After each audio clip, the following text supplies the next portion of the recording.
The latest Stephen King novel to be adapted for the big screen is Firestarter. It is a story about a girl, Charlie McGee, with the amazing ability to start fires with her mind. When Drew Barrymore first read the book in 1980, she knew the role was for her. My mom was in the kitchen making dinner, and I came in and I went, "I'm the Firestarter, I'm Charlie McGee." Welcome to another episode of All Things Days with Garrett, and I'm Garrett. We're in Wilmington, North Carolina at the Screen Gem Studio, which is directly behind me.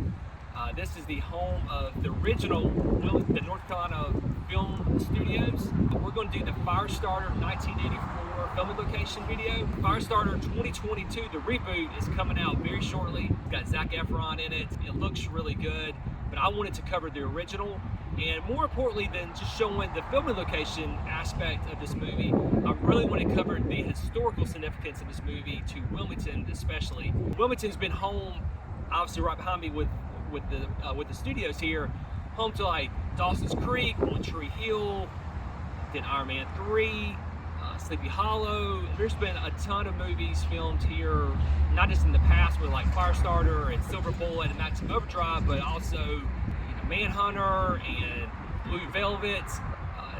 There's a lot of different movies that have been filmed here in Wilmington, and it owes a debt of gratitude back to this one man in particular, Dino De Laurentiis, and he was the one who actually built the studios that are right behind me, the original studios. This happened back in 1983.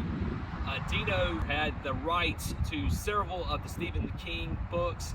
Stephen King was, he's still a hot commodity now. There's a lot of reboots happening on his older stuff, and even his new stuff is being produced. A lot of new stuff. Even Under the Dome was filmed in Burgaw, North Carolina, which is right down the road from here, which is also where they filmed Silver Bullet, which is a Stephen King film as well. And you can see my Silver Bullet videos on that. Dino had the rights to several of the Stephen King books, and he had already done The Dead Zone, and he had filmed it, I think, up in Canada. He was looking for the location for a book called Firestarter. Well, this is my original book of Firestarter that I had when I was a teenager. I got this in one of my favorite books. It's a great book, by the way, if you haven't read it. But he was looking for locations for this. He had been filming down, most recently at the time, down in Mexico, filmed like Conan the Barbarian, Dune, stuff like that was filmed. And they were looking for a place called The Shop. The Shop is a secret organization, kind of like the CIA, a little bit under the CIA kind of deal in this book. And he was looking for that location, and he had a vision in his head, and he just didn't know what it looked like. Well, they hired a guy named Ron Foreman, who's a production designer, and Ron was looking at different places across America. He flew to Charlotte, he looked around, and when he was in Charlotte, he picked up a magazine called Southern Accent. So he picked up this magazine, Southern Accent, spring of '83, and on the cover, and he took this back to Dino and Martha it's Martha Schumacher, and Martha ended up becoming his wife, and later on, but she was a associate producer on Firestarter, and on the cover of this is Orton Plantation.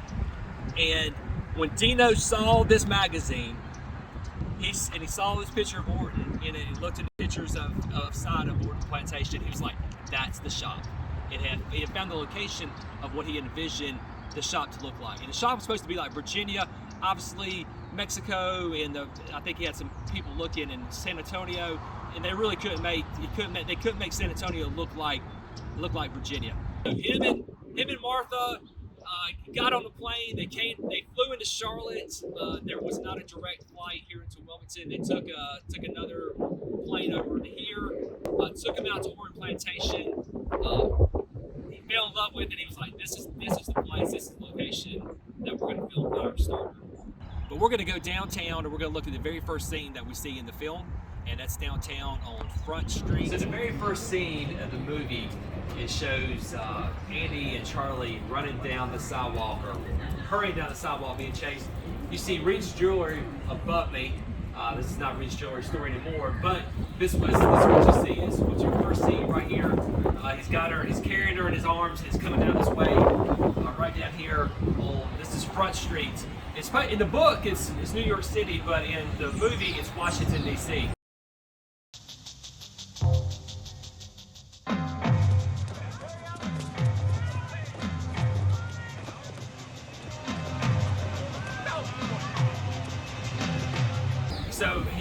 walking this way, and you see a by right, which is right over here past this little arch thing. But then it goes back down the street. It shows a crossover at Chestnut onto Front Street, and then back to right here again. It picks right back up here again. Daddy, I'm tired. Can't we stop? Yeah, honey. There aren't as many people on the side streets, and they're darker. That's just what they want, honey. Daddy, I'm scared. So am I, honey. Just hang on.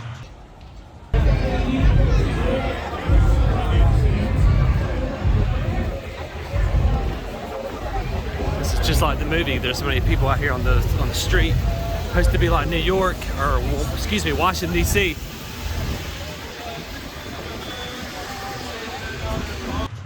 Be light, be feather. And then we go down to the end of the road, at the end of this street right here at Market Street. So you see them walking through. You see this arch in here, and then this was this whole section right here was the by right. Little like a little department store, kind of like a Rose's Kmart. It's like a junior Kmart or junior Walmart back in the day. Charlie and Andy are coming down the sidewalk fast as they could. The shop is after them. The shop is this guy's in the car trying to pick them up. These agents. You could see the Bailey movie theater facade right there. You can see it in the background. You can see there's a jewelry store that I mentioned in the hiding out video. Has the clock out front of it that stood right where that light pole, where it says almost our gems for you right there. Let's get it.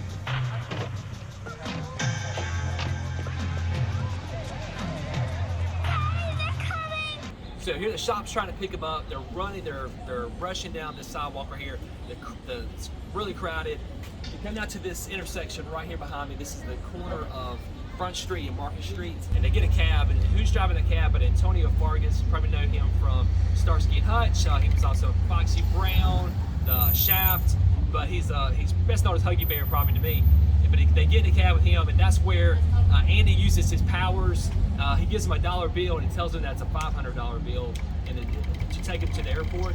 And so that's where we're going to go next, to the airport. So the taxi cab driver drops him off at the airport. This is Wilmington International Airport. It used to be called New Hanover County Airport. Unfortunately, that airport terminal has been destroyed. This is a new terminal. This opened up in 1990. We can't see exactly what it was from the movie. Stephen King, see, first of all, Dino hated this. He hated this airport. The original one talked about the flights getting in here were horrible. And Stephen King, there's stories about him that he despised Wilmington's airport. You need to listen to the Midnight Movie Snap podcast that Chris and I do. He mentions Stephen King not liking this airport. That's a pretty funny story. But inside, it's kind of what's neat that even though this is a different terminal than what it was in the movie, the layout's very similar to the original, and where the restrooms are, it looks. I mean, it's almost identical. It's like a very similar layout. And but after Drew sets the military, the army guys' boots on fire. Which is also very reminiscent of Silver Bullet, with when Stella is confronting her boyfriend that she's pregnant, and he doesn't believe her, doesn't want anything to do with her. The same guy kind of has the same reaction as Stella's boyfriend. But Charlie does something about it here. I love it. And onto the soldier, and then after that they run out and they go to the overpass scene.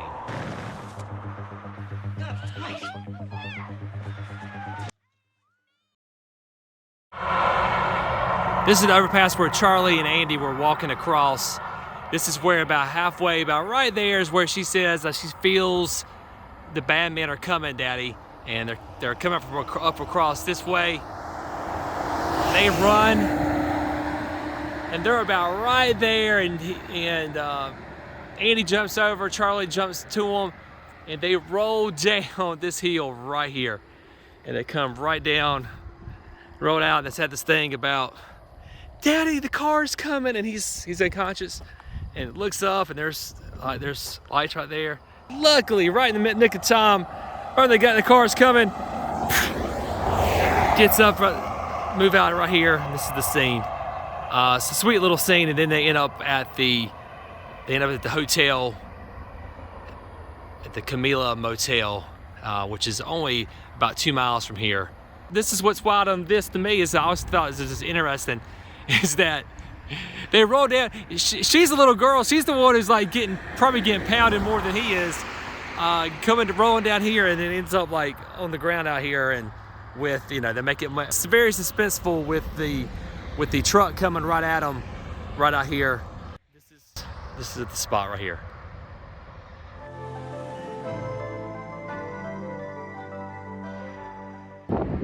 So after Andy and Charlie fall down the overpass thing there into the road where we just were, they come here. This is Belleville, North Carolina. We're about 2 miles away from where the overpass was, where the hill. But this was the Camilla Motel, or at least the location of where Camilla Motel used to be. Probably the sign would have been somewhere where this light post is, somewhere in that range. This is kind of one of those old school motels where you could have pulled up in the front. It's very reminiscent of like the 70s and 80s of the not hotels, but motels of the era. Now, Stephen King obviously wrote the story of Firestarter, but Stanley Mann did the screenplay. Stephen King ends up writing the screenplay for Cat's Eye, Silver Bullet, Maximum Overdrive, but in this one, Stanley Mann. And it's not a bad screenplay. I haven't read all of it, so I can't really tell all the details, but we do get to see him. He plays he's either the manager of the motel or he's the owner of the motel. But when the shop shows up here after Charlie and Andy leave the motel the next morning, he's end up talking to him and trying to explain, maybe like where they went or something like that. But this is also where we get the scene.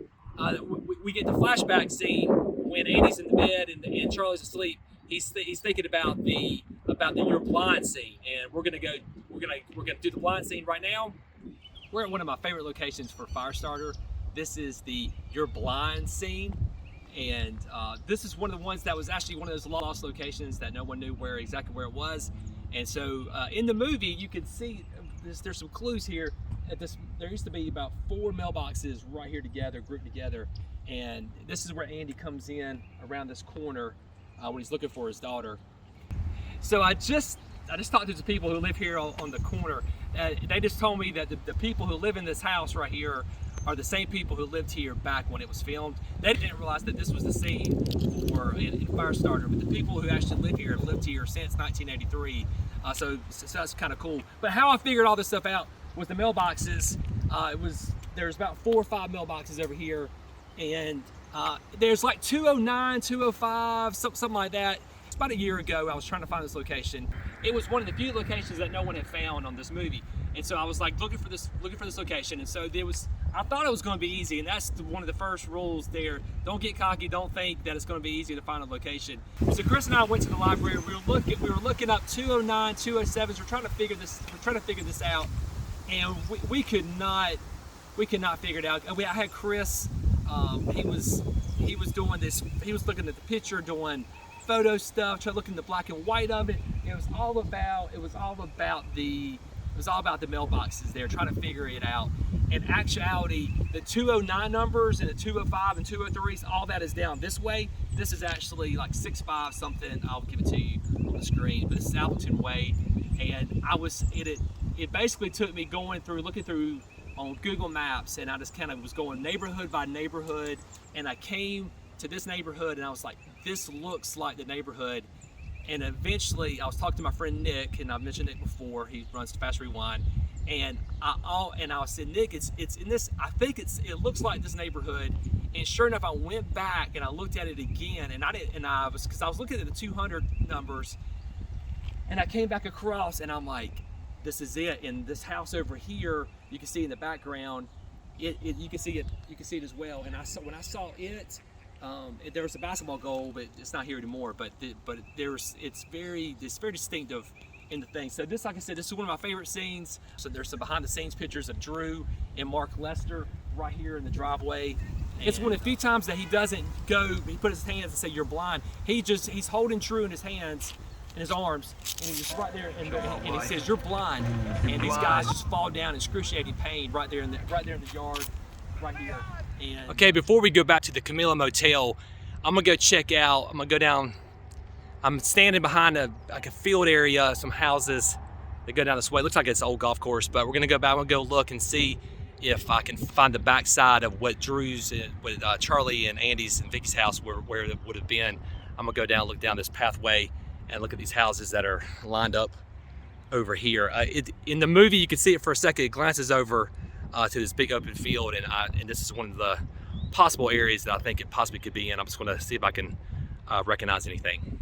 So I was just at the You're Blind scene, and I was taking a chance. I was trying to see if I could figure out where the house that Drew, Charlie, and Andy and Vicky were in, where, you know, she sets her mom's gloves on fire, and where you find Vicky's body. I had a locklear in the laundry room thing on the ironing board. I was kind of wondering where that location was. I didn't think there's any way, because there's no exterior shots of the scene.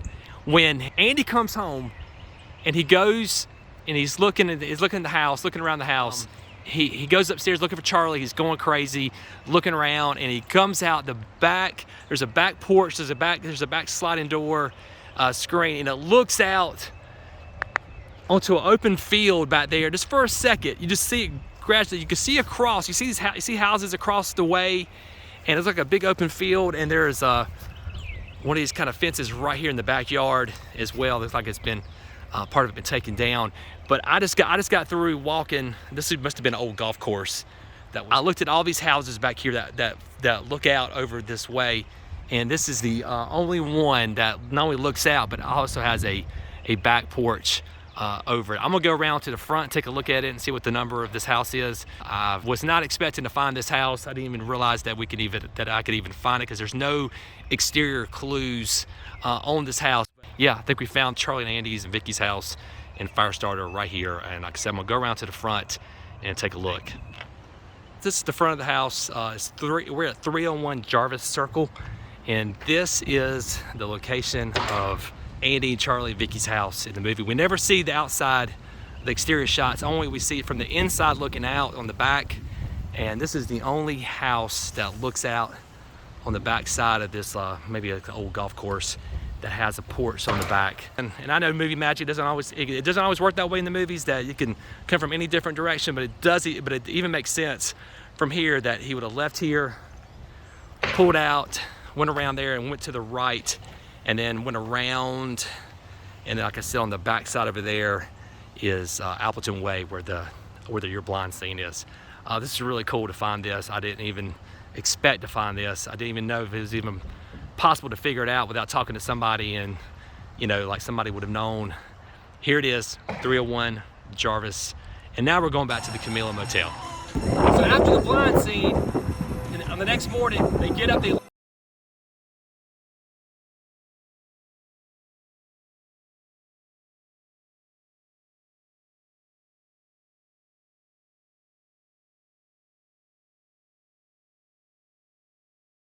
this is just, but you see from when the behind Art struck, or playing Irv, you see the Belleville sign, and the Belleville sign is still over on this side of the road. It's still here, and that kind of those are some of the clues that kind of give North Carolina away that this is not Virginia or anywhere else, but this is actually North Carolina.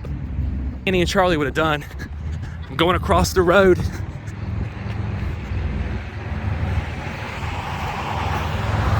People coming at me. So they would have crossed the road and then had a nice little conversation talking about Grandpa's house, and which is actually filmed in the Lake Lure area of North Carolina, which we will, after we go see Art Carney's house, we will go there. So they get down to about right here, walking from the Camilla Motel would have been across the street over there. Like I said, to the right of the Circle K. That's where it would have been. But Art Carney would have pulled up, Herb Manders, and asked them if they needed a ride, and they were like, yeah. And right there behind them, you see that Belleville city limit sign. Now they have a nicer sign even over there that says pick them up, and then they end up going, get on the intersect, they get up, take the exit ramp right there, or entrance ramp, and go that direction right there.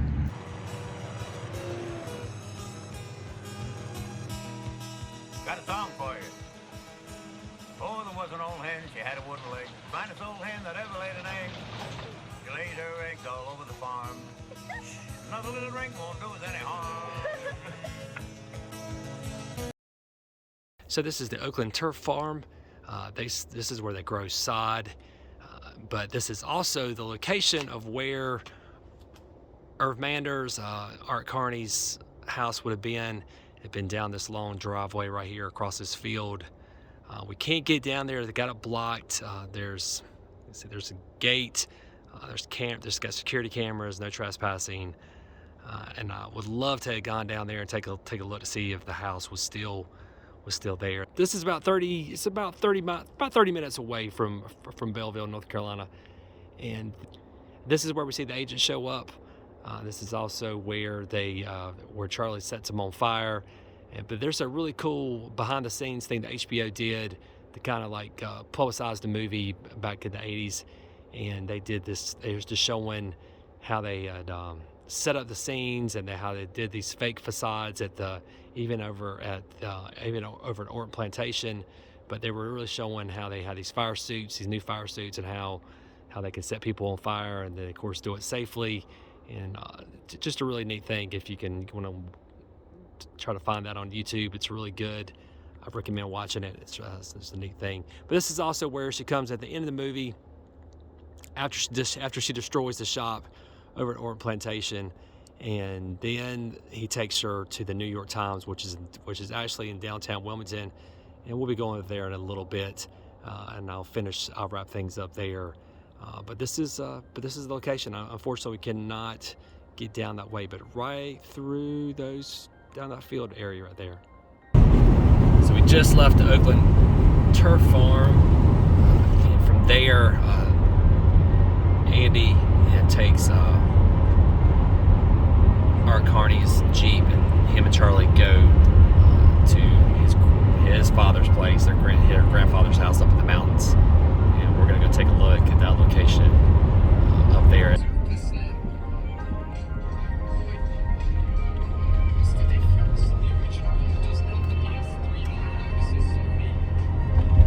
All right, we're getting close to where Andy and Charlie turn, and I think it's about right here. You see the side of this, and then make the turn right here.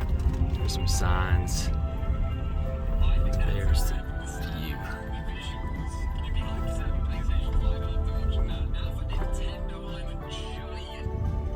Get this view right here. And the Jeep coming down. I think you see this in the background. And he makes the turn. This is Buffalo Shoals Road. It's going to his dad's cabin.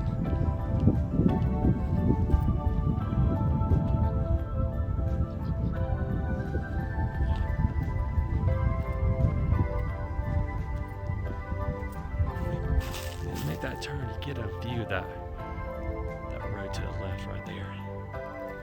The driveway down, which is actually like a boat ramp down here.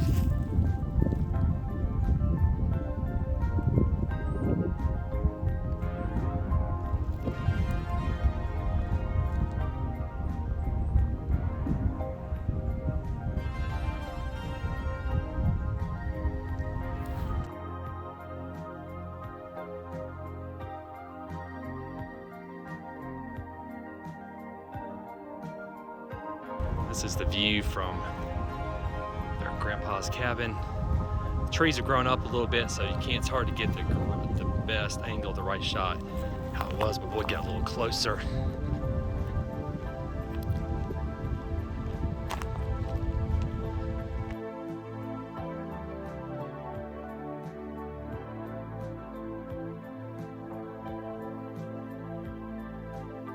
This the cabin. People are actually leaving, so we can't. I don't want to be all up in their business. But this is definitely here, and over there is where Rainbird would have been up in the tree, shot her on that dock right there. And this is where all the fire suits, the guys come after they shoot her, they come out of the woods over here. But this has been, a lot of trees have been taken down in this area since then.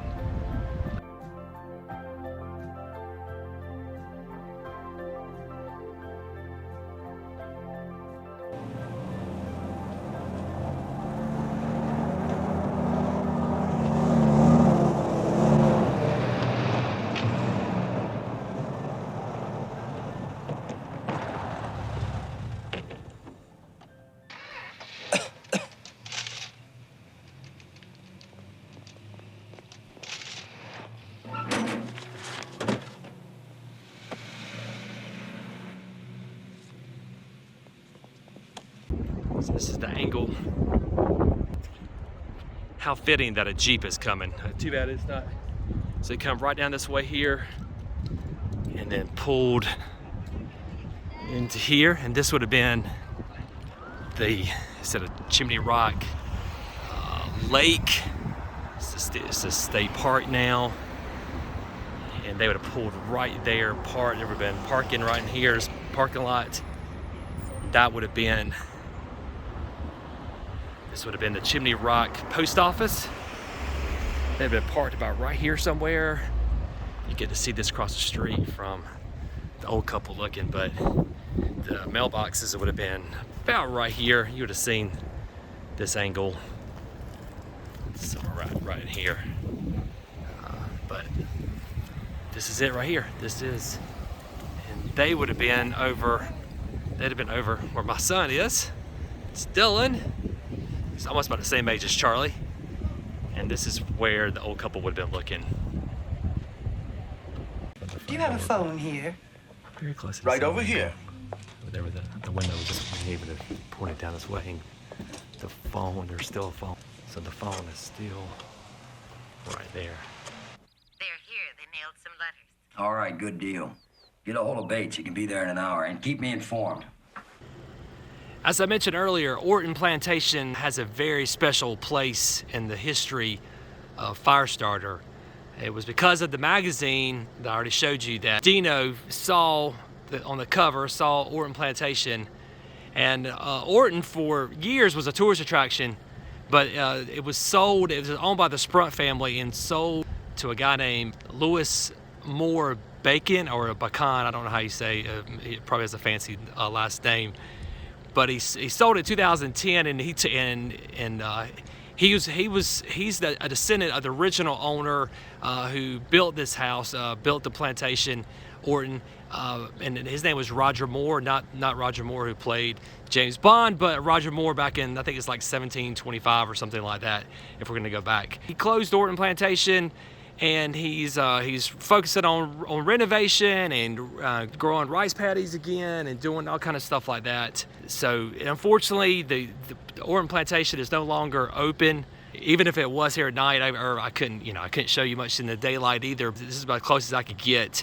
I mean, it's basically, I think I looked at the map, it's right through those woods is where, if I went straight that way, I think we would end up at the house. And there's a lot of stuff filmed in the movie, a lot of good film locations that I can't show you, like the exteriors at the house, and even inside the house where we first see George C. Scott, Martin Sheen. That's right there in the main Orton Plantation. I'll try to show you some videos that I can find off other videos of maybe some that are a few years old that I can at least show you what it looked like pretty recently, even though we can't get on the actual property.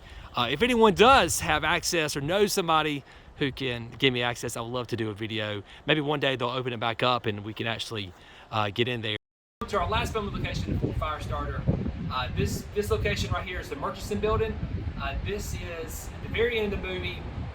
Drew or Charlie comes with Art Carney. He takes her here after all the all the Firestarter stuff that happens over at Orton Plantation. And so this building, the Murchison building right behind me, takes the place of New York Times. There's a cool connection here. The Murchison building, the Murchison family used to own Orton Plantation, so it's kind of cool that we have the Orton Plantation in this film. And I'm sorry that we couldn't get over there and get to see it inside the property.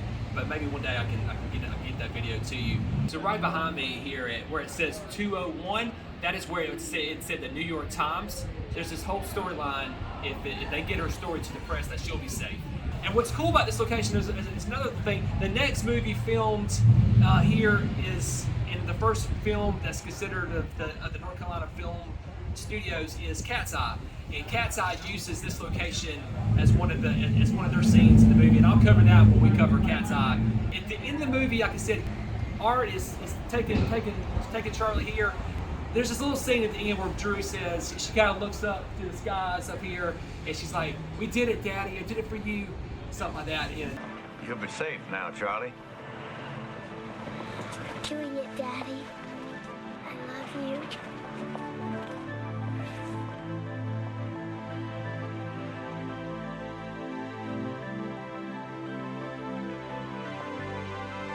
it's sweet, a little sentimental, so some call it cheesy, and that's how the movie ends. I want to thank you for watching this episode of All Things 80s with Garrett. I appreciate your support. If you haven't hit subscribe, please do.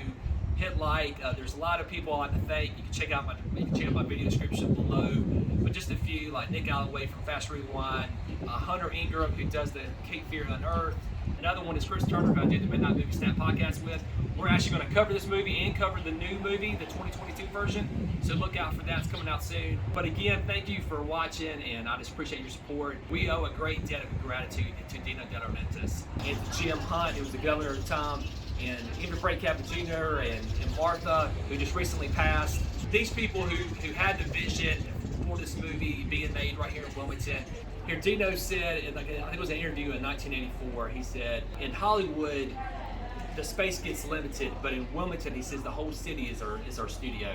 So he really fell in love with this place, his vision of having a movie studio here in Wilmington and everything that's come after it, even the most recent films like Halloween Kills and Scream, these are all movies that we can all point back to Dino and to this original movie of Firestarter. Thank you for watching, and I'll see you in the next episode of All Things 80s with Garrett.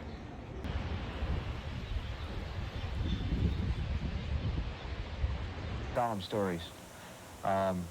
Sometimes I say I'm going to go upstairs and make stuff up. Whatever you call them, Stephen King will be chilling our backbones for years to come.